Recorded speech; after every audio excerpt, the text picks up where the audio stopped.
Bismillahirrahmanirrahim. Assalamualaikum warahmatullahi wabarakatuh dan salam sejahtera. Terima kasih kepada anda kerana memilih kami pada waktu ini. Anda sedang menyaksikan Soal Rakyat. Baik, sejak kebelakangan ini, berbagai isu telah kembali diperkatakan berhubung Kementerian Pendidikan Malaysia. Berbagai platform media memperkatakan hal ini, terutama sekali di media sosial. Ada isu lama, ada isu baru dan ada juga isu yang tak pernah lekang diperkatakan.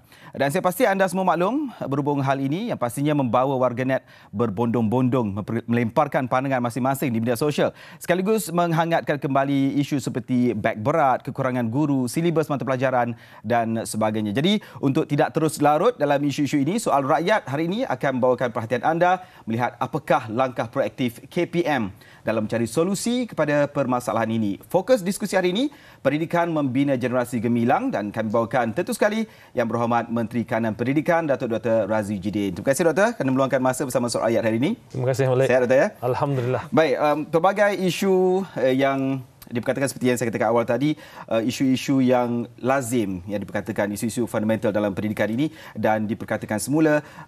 Tapi kalau nak memulakan perbincangan kita ni, yang paling hangat disebut yang memang tak pernah putus, isu beg berat ni lah. Dan saya pasti kita melihat sendiri KPM telah melaksanakan langkah menuju solusi, iaitu memperkenalkan loker dan sebagainya yang sudah pun dilancarkan. Mungkin Doktor di permulaan ini nak memperincikan sikit tentang inisiatif Kementerian untuk bergerak ke hadapan isu beg berat ini. Okay, isu beg berat ni seperti mana Malik tahu, ini isu lama, berpuluh-puluh tahun lamanya, dan apabila saya masuk ke kementerian, kita tahu ini antara isu yang kita cuba cari penyelesaian dan kita perincikan satu persatu dan kita turun ke bawah untuk melihat apakah sebenarnya. Nak selesai masalah ni nak kena faham masalah dulu. Jadi kita turun ke bawah, cuba fahamkan apakah masalah sebenarnya. Dan antara kekangan yang kita lihat adalah dalam konteks jadual waktu sebagai contoh. Ada sekolah-sekolah di mana satu hari sampai 7 mata pelajaran sehari. Dan apabila jumlah mata pelajaran ini banyak, murid bukan saja kena buat homework atau persediaan untuk 7 mata pelajaran, tetapi jumlah buku yang dibawa juga banyak. Jadi itu satu. Dan pada masa yang sama kita lihat buku ni pula ada macam-macam jenis. Ada buku teks, ada buku latihan, ada buku aktiviti dan juga ada buku tambahan yang dibeli di luar sana untuk tujuan menambah pemahaman pada mata pelajaran tertentu. Jadi sebab itu kita perincikan dan kita tahu ada juga murid-murid yang paginya sekolah kebangsaan, petang mungkin nak ke sekolah agama, ada bawa baju untuk ke kelas sebelah petang sebagai contoh. So kita telitikan satu persatu dan kita lihat apakah penyelesaiannya. Sebab itu pada 6 Mac 2022 tahun ini saya telah umumkan ada 7 inisiatif pendekatan berkaitan dengan beg berat ini. Dan 7 inisiatif ini sebenarnya tak pernah dilaksanakan secara begitu menyeluruh sekali. Kalau kita tengok 7 ini begitu menyeluruh, mengambil kira semua aspek berkaitan dengan bahan-bahan ataupun buku-buku yang dibawa oleh murid. Yang pertama, seperti mana Malik sebut tadi, berkaitan dengan loker. Tak pernah dalam sejarah Kementerian Pendidikan menyediakan loker di sekolah-sekolah. Namun, untuk tujuan ini, fasa pertama kita sediakan, kita belanjakan, kita peruntukkan 37 juta ringgit untuk menyediakan loker di sekolah 2 sesi. Sekolah 1 sesi dia boleh simpan bawah dalam laci, bawah meja. Tapi sekolah 2 sesi dia tak ada pilihan kerana petang ada kelas lain yang masuk. Jadi kita sediakan loker untuk sekolah 2 sesi di sekolah rendah bagi fasa 1 melibatkan murid tahun 1 dan tahun 2 di 626 buah sekolah rendah di seluruh negara. Jadi untuk tujuan tersebut, buat masa ini sekitar lebih 40% pemasangan telah dibuat. Jadi kita jangka insya-Allah dalam masa terdekat kita akan pasang 100% untuk fasa pertama ini. Selesai fasa pertama di sekurang-kurangnya 626 buah sekolah rendah di seluruh negara yang ada 2 sesi. Dan ini tentunya akan memberi kemudahan kepada murid-murid di sekolah-sekolah ini. Selain daripada itu juga kita tetapkan, kalau dulu, kalau Malik ingat buku latihan ni, buku warna coklat itu, buku latihan ini bila buka sekolah beli banyak. Macam-macam bertimbun. Dan kita dapati ada setengah mata pelajaran untuk buku latihan ni, kadang-kadang satu mata pelajaran sampai 6. Dan anak-anak kita ni kadang-kadang dia takut kau tak bawa semua. Takut cikgu tanya. Mana buku ni? Walaupun mak kata tak apa, tak payah bawa. Tak boleh, kena bawa. Jadi kita lihat sebenarnya yang pakai ni tak semua. So kita tetapkan bahawa buku latihan selepas ini 2 saja. Maknanya satu digunakan bila hantar pada cikgu, sementara cikgu memarkahkan soalan-soalan dalam buku tu, dia guna satu buku lagi. Jadi melalui pendekatan ini kita kurangkan. Selain daripada itu juga mata pelajaran tadi kita kurangkan. Daripada 7 untuk murid tahap 1, tahun 1, 2 dan 3, kita mohon sekolah-sekolah melihat supaya adakan 3 atau 4 mata pelajaran sahaja untuk sehari. Maknanya buku dah teks daripada bawa 7 jenis tadi kena bawa 3 atau 4 sahaja. Dan dalam konteks ini juga kita ingin pastikan supaya ibu bapa turut bersama memastikan bahawa murid memang bawa buku yang mana mata pelajaran yang telah ditetapkan tadi. Cuma kita tahu ada sekolah kadang-kadang mata pelajaran tertentu cikgu dia tak ramai. Dalam konteks itu, kita akan bantu untuk melihat bagaimanakah kita dapat pastikan kalau nak tambah selain daripada 3 atau 4 masa ni, 4 mata pelajaran ni, kalau nak tambah sikit macam mana kita boleh bantu. Jadi kita lihat kalau sekolah tu teruk sangat, ramai sangat tak ada cikgu, macam mana kita boleh hantar guru-guru baru ke sekolah tersebut. Sebab itu baru sedikit, itu baru 3 ya. Dia ada 7, termasuklah kita bincang dengan JAKIM. Ada bincang dengan JAKIM supaya benarkan anak-anak kita ni yang nak pergi sekolah agama, kalau tak pakai baju ke kelas agama pun tak apa. Jadi JAKIM benarkan. Jadi alhamdulillah kita pastikan supaya kalau nak pakai atas mungkin rumah dia dekat, baju kat rumah ataupun tak membebankan, maka itu kita bolehkan. Namun kelonggaran itu diberikan. Selain daripada itu, buku teks digital untuk hampir semua mata pelajaran ada. So kalau dia tinggal buku teks di sekolah, kat rumah nak pakai depan komputer pun boleh akses buku teks melalui Delima. Jadi ada 7 semua sekali pendekatan yang kita laksanakan ini, dan saya rasa sejarahnya, sebab kita teliti sejarah bagaimana nak selesaikan masalah beg berat ini, inilah merupakan satu pendekatan yang paling menyeluruh sekali yang pernah dilaksanakan oleh Kementerian Pendidikan Malaysia. Dalam antara 7 tu biasanya orang beri fokus pada yang fizikal lah, yang orang dapat lokal. Tapi saya faham pelaksanaannya berfasa. Mungkin ramai yang nak tahu mengikut perancangan KPM sendiri akan selesai dalam tempoh berapa tahun, mungkin untuk jangkaan ini berapa? Jika kita lihat, kita untuk lokal tahun ini, kita lihat dalam fasa pertama ini saya umumkan pada 7 Mac. Dan alhamdulillah bulan 10 ini dah selesai. So kita jangka fasa kedua ini kita dapat selesaikan tahun hadapan. Jadi sebab itu kita ingin pastikan supaya perkara ini, penyediaan lokal ini dapat diselesaikan, at least kita selesaikan satu asas utama dalam konteks infrastruktur untuk membantu murid ini membawa beban yang lebih ringan ke sekolah. Jadi itu hasrat kita, perancangan kita untuk fasa kedua. Tumpuan sekarang selesaikan fasa pertama, insya-Allah bulan ini kita dapat selesaikan. Sekarang ni 40% lebih, insya-Allah kita boleh selesaikan bakinya untuk fasa pertama dalam masa terdekat. Satu lagi isu yang juga sering berlegar di media sosial ialah berkenaan dengan silibus, tapi kita nak simpan biar penonton kita tunggu sehingga di blok terakhir nanti.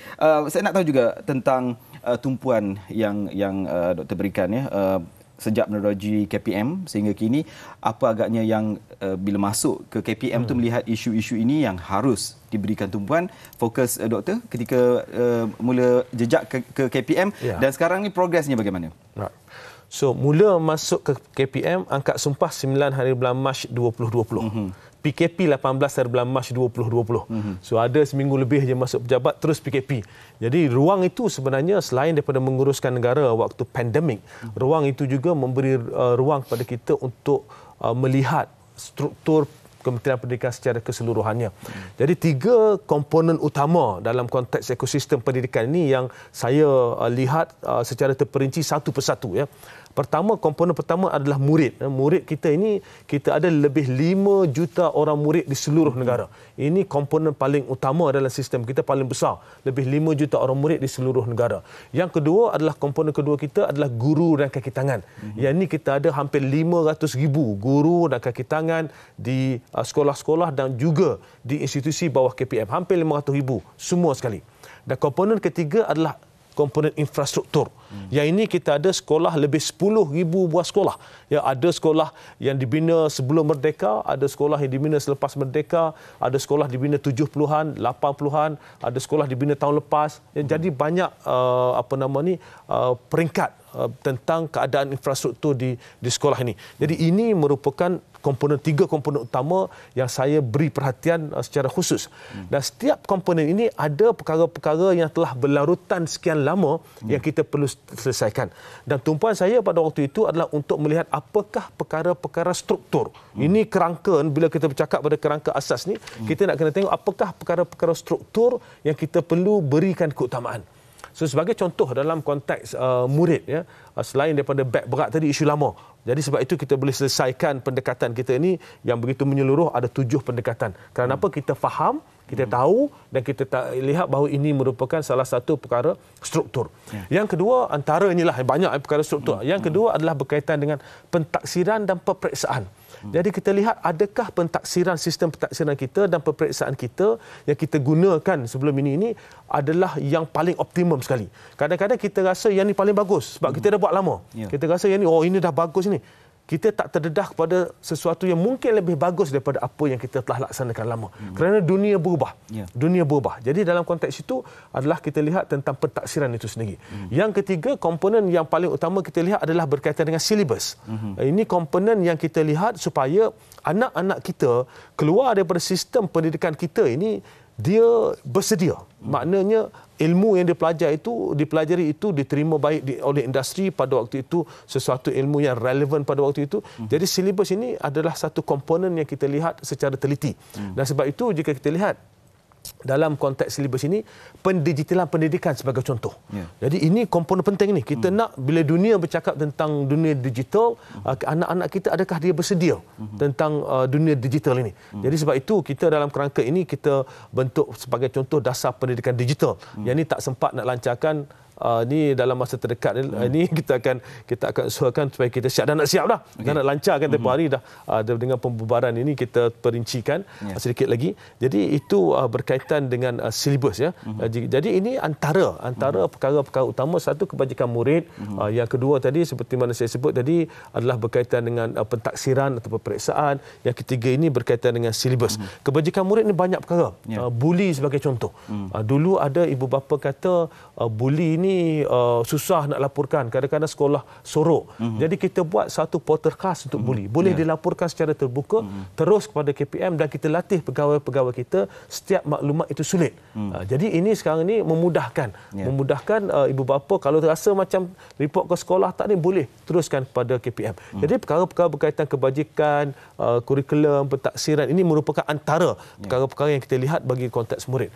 Yang kedua, dan saya sebut tadi berkaitan dengan guru. Guru ni banyak perkara-perkara berkaitan dengan kebajikan sebagai contoh. Jadi kita lihat supaya pastikan supaya perkara-perkara berkaitan dengan kebajikan, latihan, beban tugas, ini kita ambil kira semua. Dan sebab itu jika kita lihat bila saya masuk sebagai contoh berkaitan dengan kebajikan guru. Bila saya masuk ke kementerian, kita tahu kat luar sana ramai yang bercakap tentang pertukaran guru. Kata dah lama tak dapat bertukar, saya dah lama duduk sini tak dapat bertukar. Jadi saya panggil pegawai untuk melihat apakah garis panduan pertukaran guru yang digunakan. Doktor, kalau boleh kita gantung seketika tentang guru itu, kita nak berehat seketika, nanti kita sambung di blok 2 tentang guru, panjang tentang guru ini. Kita berehat dulu seketika, jangan ke mana-mana, teruskan bersama kami dalam Soal Rakyat.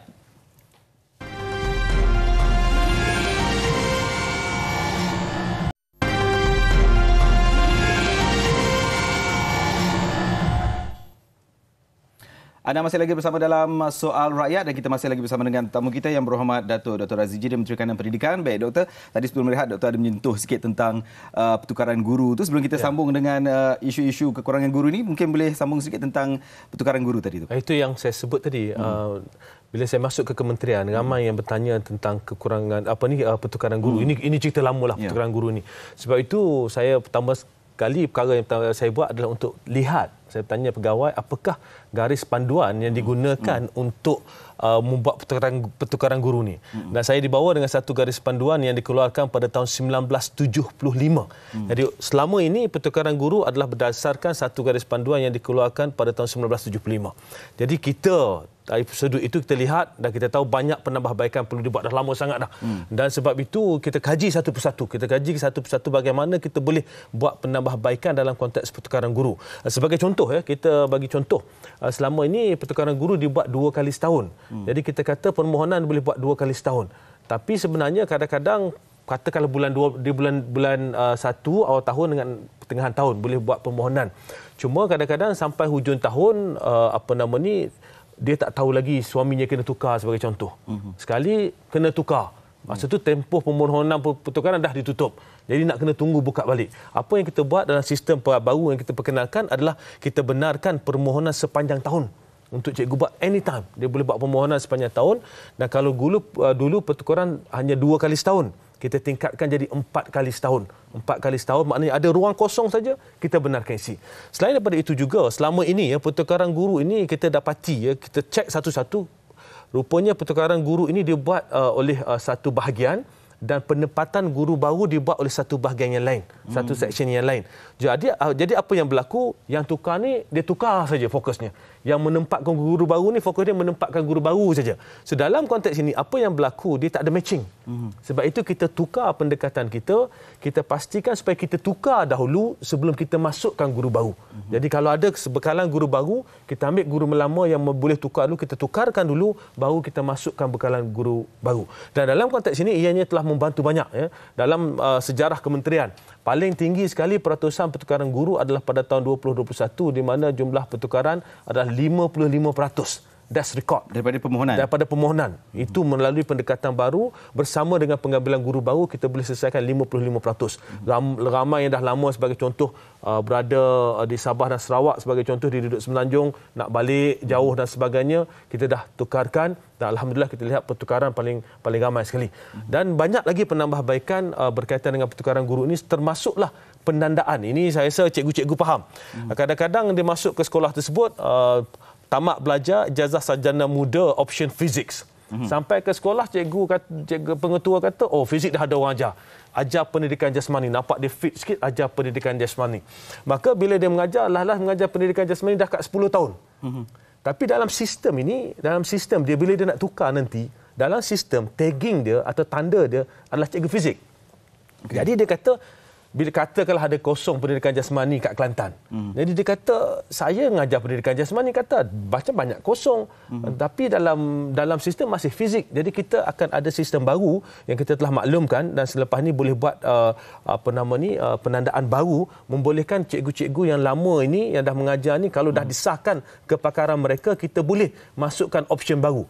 Option baru maknanya option 1 dia fizik, option 2 dia pendidikan jasmani dan boleh tambah-tambah yang lain berdasarkan kepakaran dia, pengalaman dia mengajar.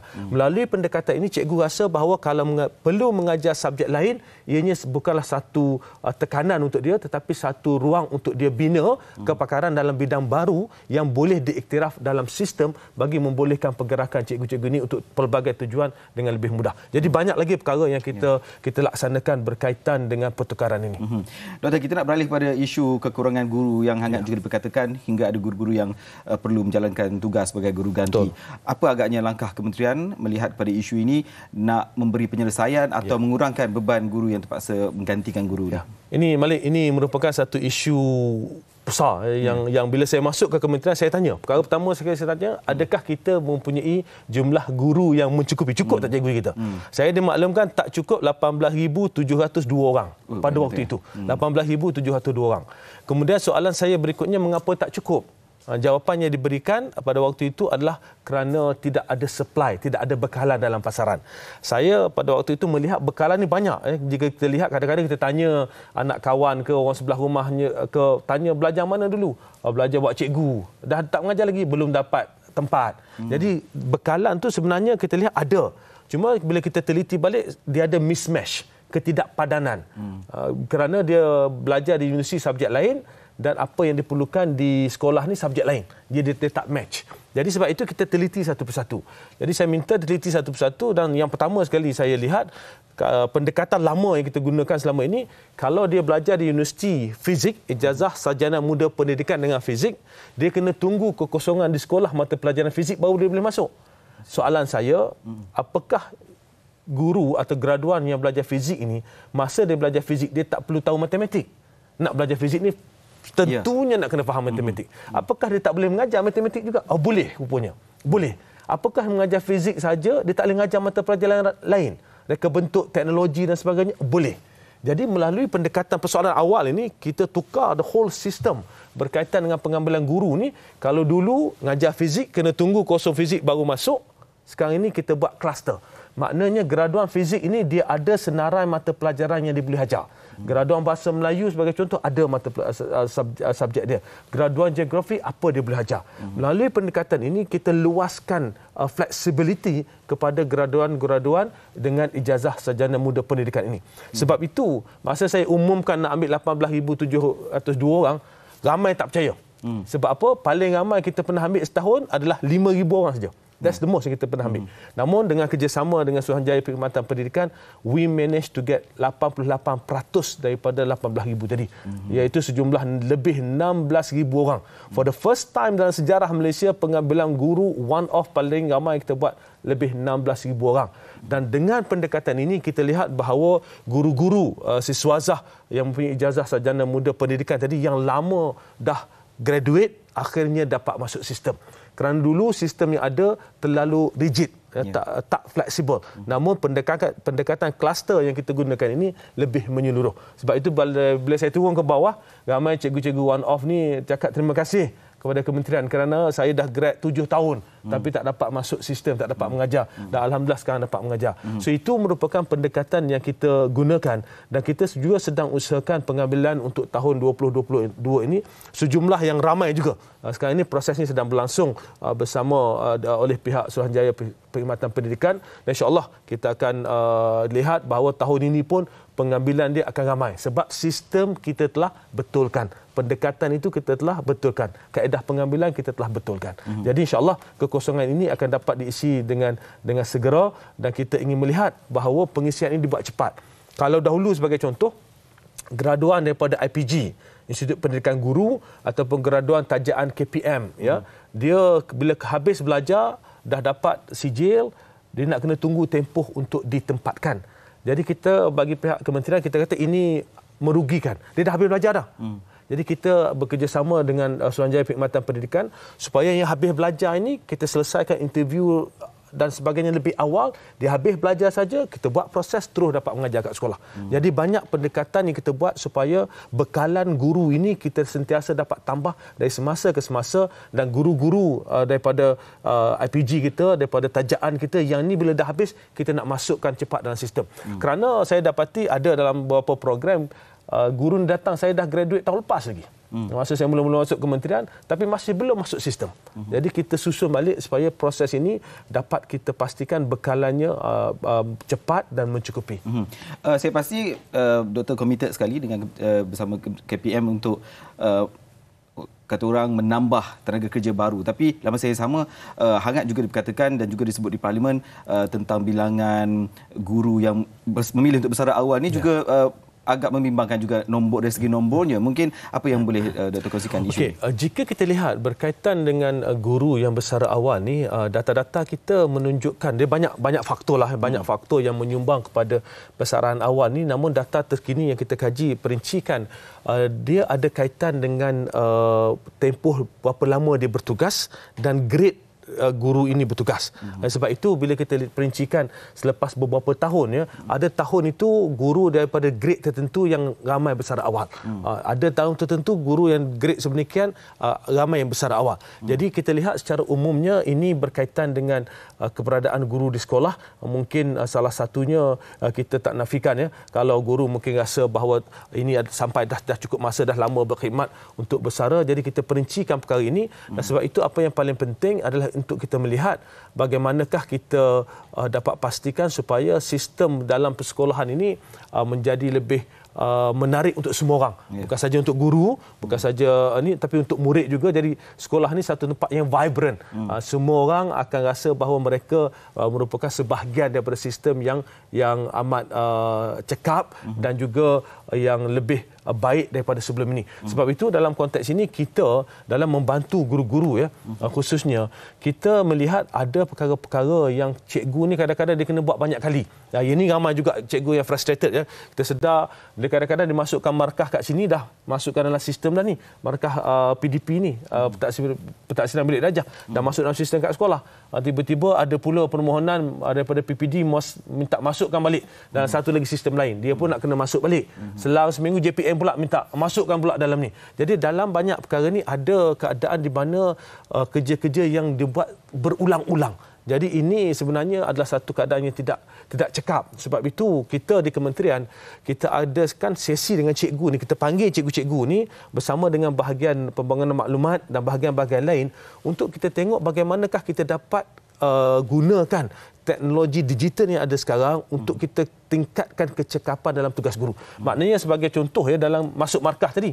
Masuk markah kalau dulu nak kena banyak kali, sekarang ini kita sedang bentuk sistem baru, sekali je masuk. Sekali je masuk, that's it. Yang lain tak boleh minta dah. Semua ada dalam tu, kalau minta dengan kami di kementerian. So kita boleh bagi akses kepada PPD atau JPI yang berkaitan. Jadi ini akan memudahkan. Sebab itu soalan berkaitan dengan transformasi ini banyak yang kita laksanakan tentang guru ini. Namun begitu kita sedar bahawa apabila jumlah guru yang dalam sistem ini meningkat dan yang bersara awal ni, bekalan yang ada pun perlu bersedia.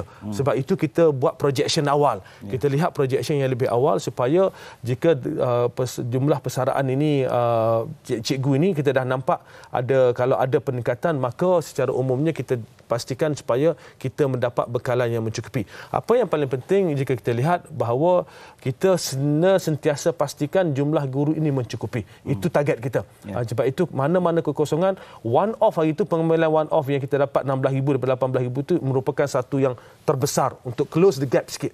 Kemudian lepas itu kita akan buat pengambilan seterusnya supaya tidak ada lagi kekosongan dalam konteks tersebut. Ramai juga rakan-rakan saya sebenarnya dapat yang permohonan tu. Ya, alhamdulillah. Tapi pun kita berehat seketika. Anda terus setia bersama dengan Soal Rakyat kembali selepas ini. Terus bersama kami.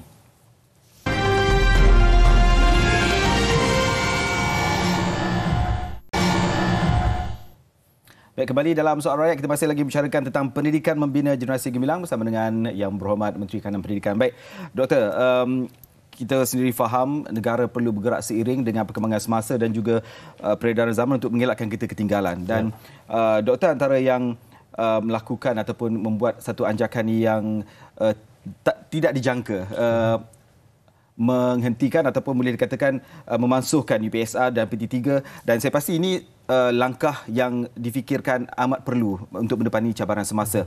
Tapi ada yang bimbang pelajar kurang minat untuk sekolah, impak daripada pemansuhan peperiksaan ini. Tapi saya pasti ada pandangan yang lebih luas dari pihak KPM sendiri, Doktor. Itu apa yang dibangkitkan Malik tadi, kata nanti murid tak ada motivasi nak datang sekolah sebab tak ada exam. Sebenarnya pernah diutarakan kepada saya dalam satu sesi libat urus bersama dengan guru besar pada waktu itu apabila kita bercakap tentang pemansuhan UPSR.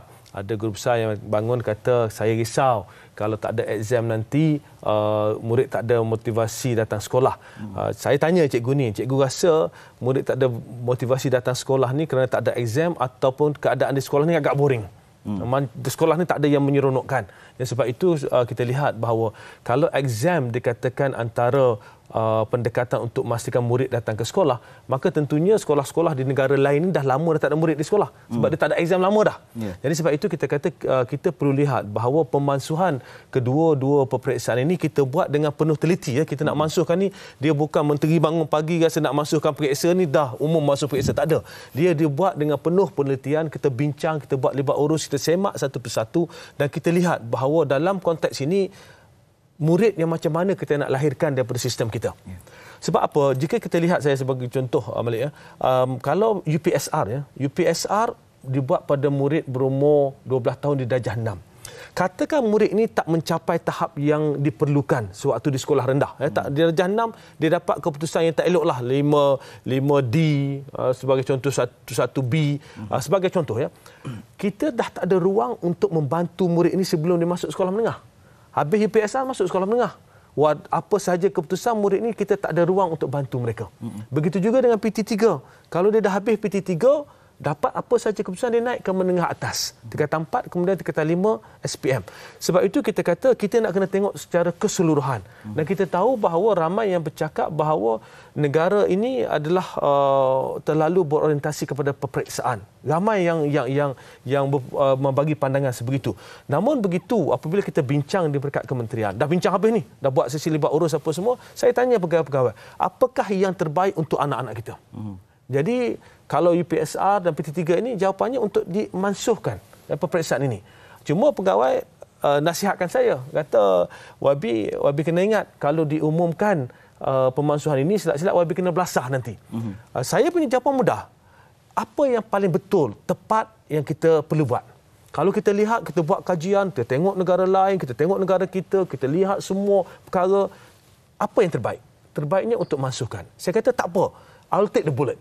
Sebagai menteri, saya kena pertahankan satu keputusan yang penting untuk generasi pada masa hadapan. Jadi apa yang kita nak laksanakan ni, bila tidak ada ruang peperiksaan, bila ruang peperiksaan ini ditiadakan, ada yang tanya pula, nanti tak ada langsung nak tahu prestasi anak. Sebab itu kita kata kita tambah baik sistem kita. Pentaksiran ini sekarang ini ada, selama ini ada ujian akhir tahun sebagai contoh.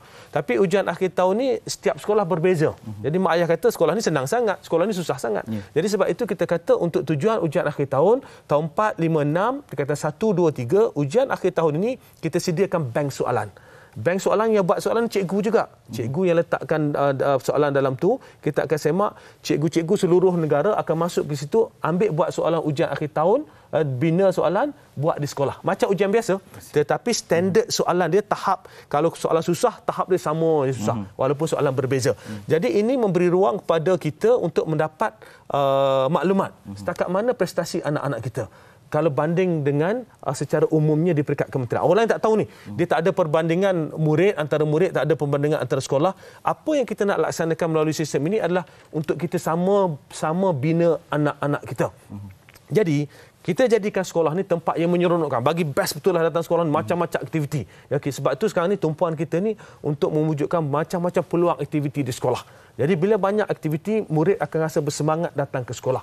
Sebab itu kita nak, kalau sekolah itu ada 900 orang murid, setiap dalam diri seorang murid itu dia rasa dia ada kekuatan. Kalau terkalah dalam bidang akademik matematik, dia ke belakang sikit. Tapi bola dia paling handal kat sekolah. Jadi dia rasa yakin nak datang sekolah ni, aku ada kekuatan. Aku tak pandai sikit matematik, tapi bola ni striker akulah paling power. Kalau dia mungkin tak pandai sukan, dia seorang seni, boleh melukis dengan amat cantik. Maka dia datang ke sekolah, dia rasa dia ada kekuatan.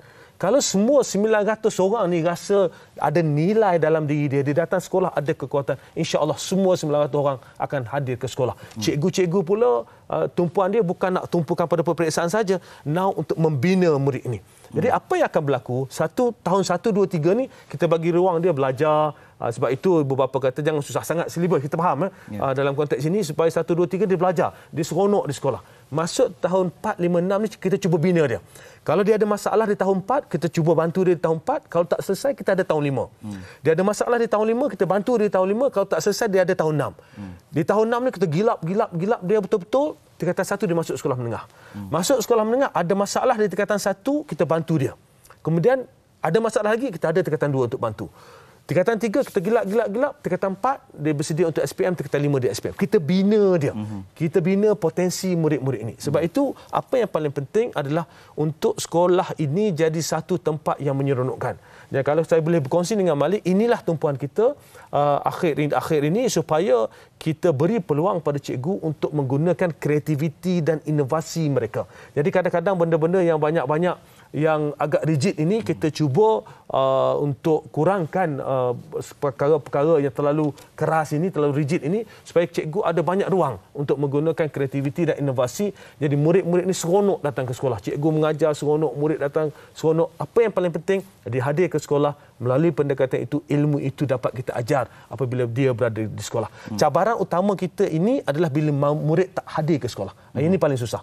Jadi insya-Allah melalui pendekatan baru ini kita lihat, beri masa 5 tahun, dalam tempoh 5 tahun kita akan lihat sistem persekolahan akan menjadi lebih vibrant, akan menjadi lebih menyeronokkan untuk semua pihak, dan potensi murid ini, setiap daripada anak kita ini ada kekuatan masing-masing, dia akan rasa ada keyakinan diri dan kita dapat bina potensi mereka pada tahap yang terbaik, insya-Allah.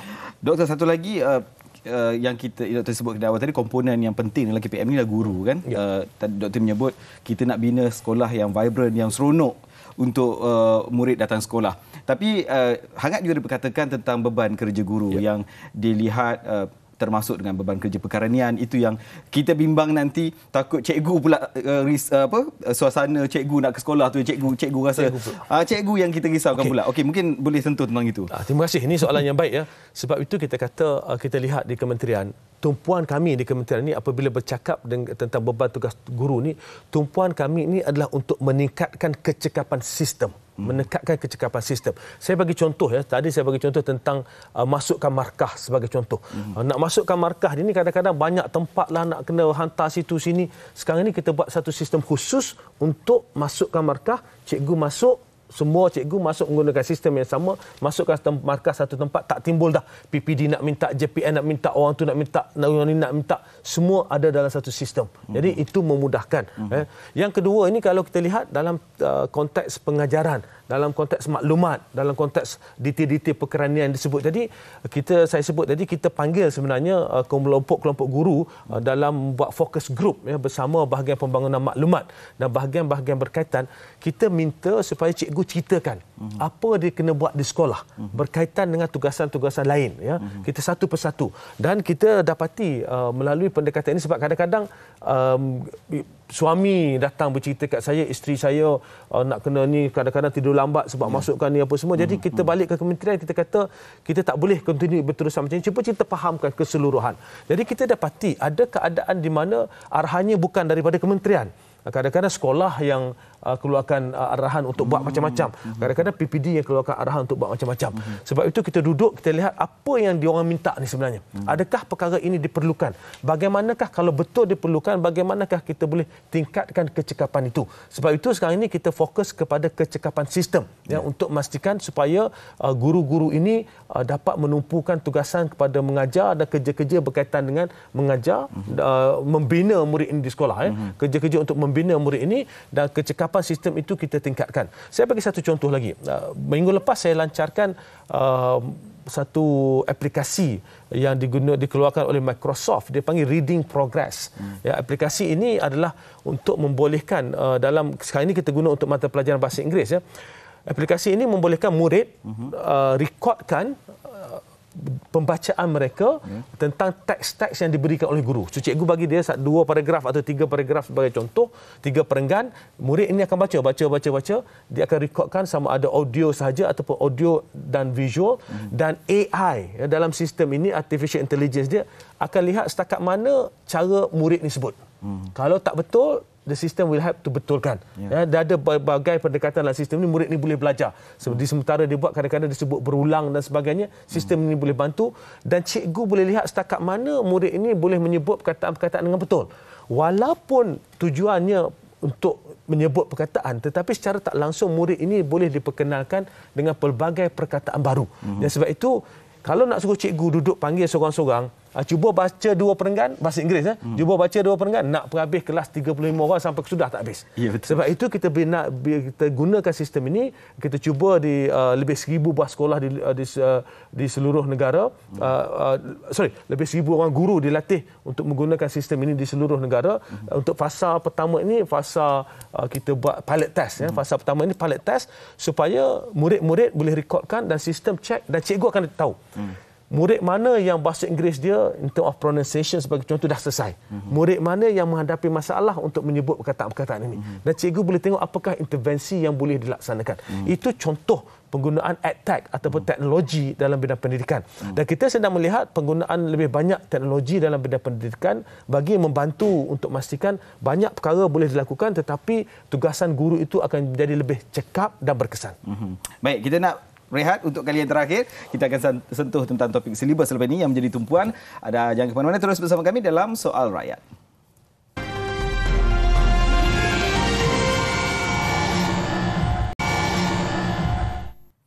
Baik, kembali dalam Soal Rakyat, kita terus ke diskusi kita. Doktor sendiri pernah maklumkan bahawa proses untuk review ataupun semak semula kurikulum ini satu proses yang sangat panjang. Tapi masyarakat di luar sana terus memperkatakan topik ini tentang silibus yang dikatakan terlalu tinggi berbanding dengan prestasi anak-anak kita, tapi mungkin penjelasan doktor berkenaan perkara ini yang boleh kita perincikan. Ya, pertama sekali saya sebut bahawa silibus yang digunakan oleh anak-anak kita pada tahun ini, sama ada di sekolah rendah ataupun di sekolah menengah, mula digunakan pada tahun 2017.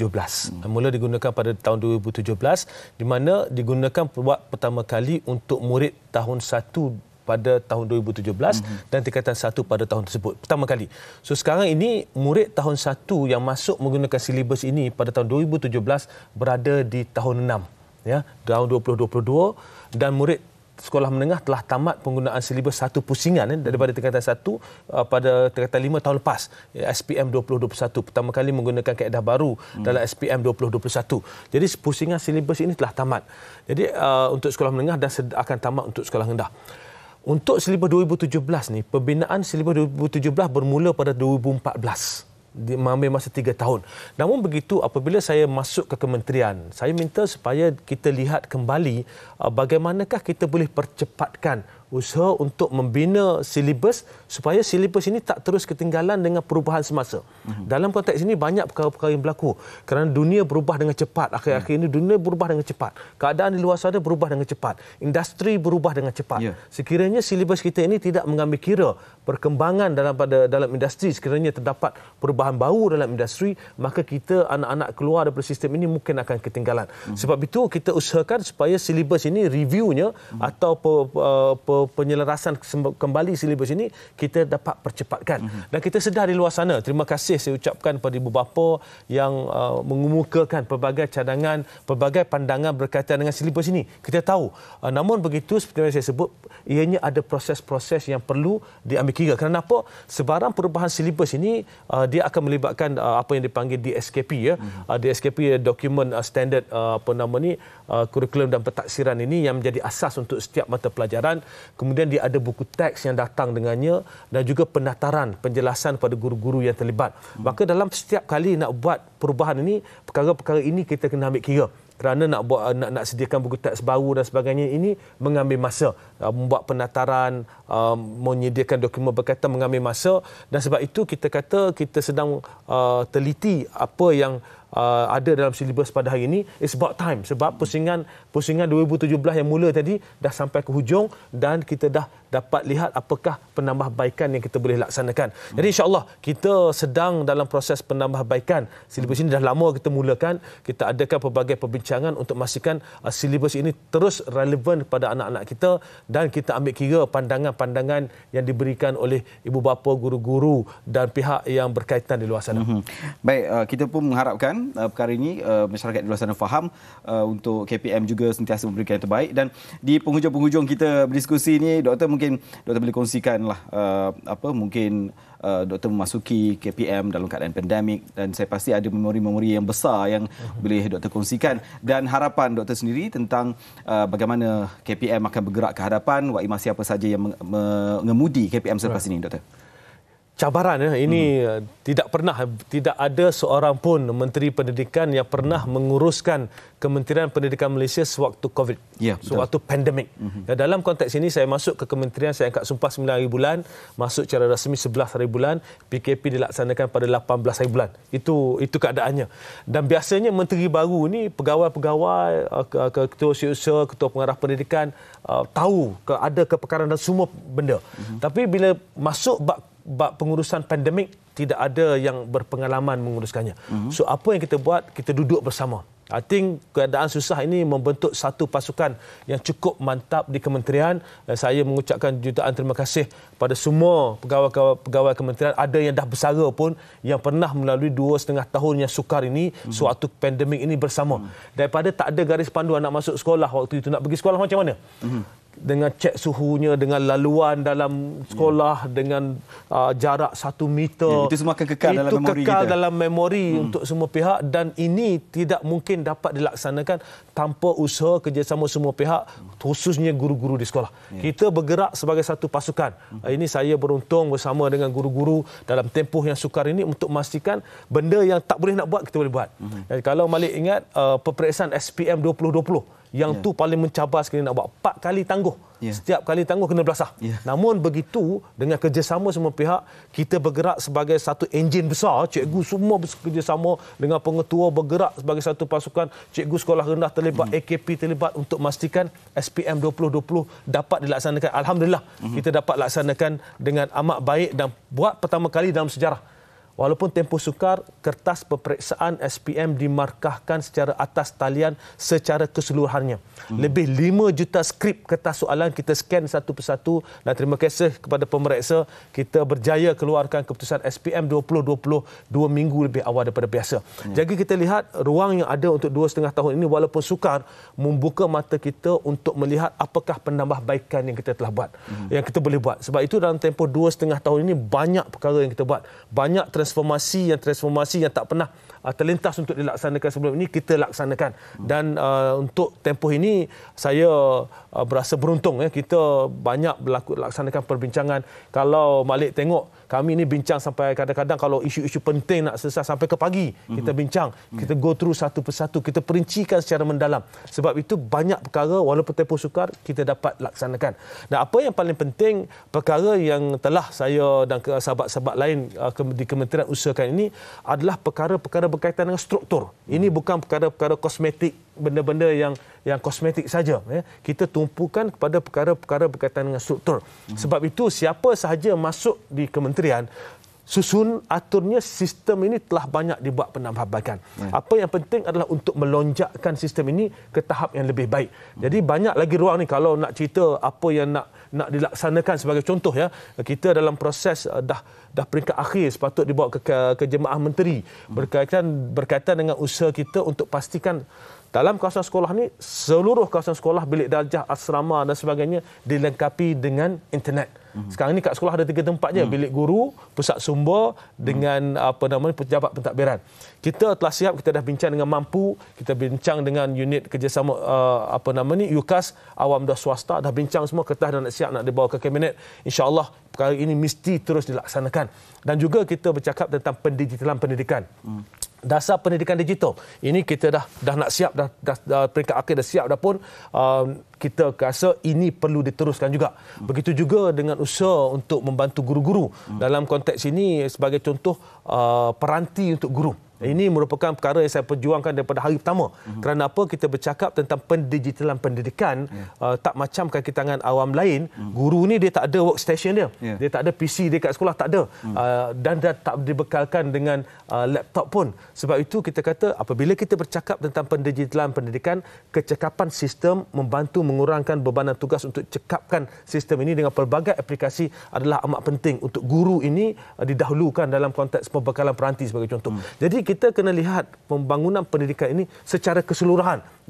Jika saya boleh wrap up tadi, murid yang ada 5 juta orang tadi, komponennya, and then kita ada komponen guru, kaki tangan, AKP dan sebagainya, lebih sekitar 500,000 orang, dan sekolah, 10,000 buah sekolah ini ekosistem utama yang kita lihat, kita perincikan satu persatu.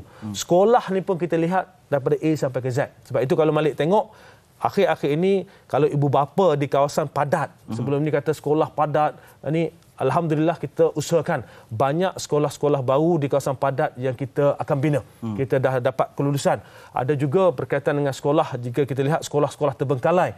Waktu saya masuk ke kementerian, tumpuan kita adalah untuk selesaikan sekolah terbengkalai. Banyak sekolah-sekolah terbengkalai yang kita selesaikan. Jadi dalam tempoh 2,5 tahun, walaupun sukar, kita telah laksanakan yang terbaik untuk Kementerian Pendidikan Malaysia. Baik, terima kasih Yang Berhormat Datuk Dr. Razzie Jidin, Menteri Kanan Pendidikan. Terima kasih kerana meluangkan masa bersama dengan Soal Rakyat hari ini. Banyak sekali perkongsian yang telah pun diberikan dan kita mengharapkan masyarakat di luar sana faham tentang fungsi dan bagaimanakah KPM untuk moving forward, bergerak ke depan. Baik, apapun kita yakin KPM akan terus kekal memperkasa visinya, pendidikan berkualiti, insan terdidik, negara sejahtera, serta misi untuk melestarikan sistem pendidikan yang berkualiti untuk membangunkan potensi individu bagi memenuhi aspirasi negara. Dan kita sebagai masyarakat tentu sekali harus menggembling usaha bersama-sama bagi memastikan kemenjadian anak-anak kita lebih holistik agar generasi yang mewarisi negara kelak benar-benar ampuh dan berkualiti untuk mengemudi negara. Terima kasih atas perhatian anda. Saya Mior Abdul Malik Rayani. Assalamualaikum dan salam hormat.